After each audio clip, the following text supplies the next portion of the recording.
Namaste.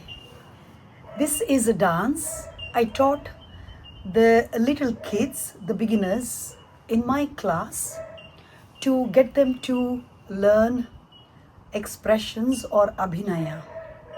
As soon as I make them stand and dance, they focus on the steps and the expressive part is left behind.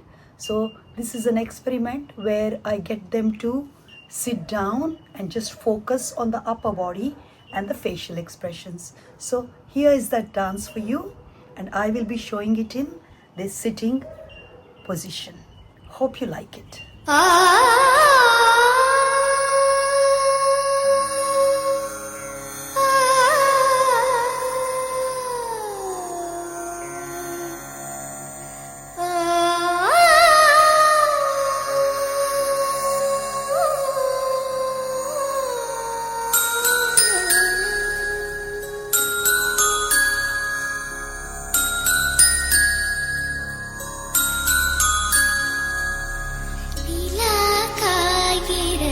நிறம் தேய்கிறது யாரும் ரசிக்கவில்லையே இந்த கண்கள் மட்டும் உன்னை காணும் தென்றல் போகின்றது சோலை சிரிக்கின்றது யாரும் சுகிக்கவில்லையே சின்ன கைகள் மட்டும்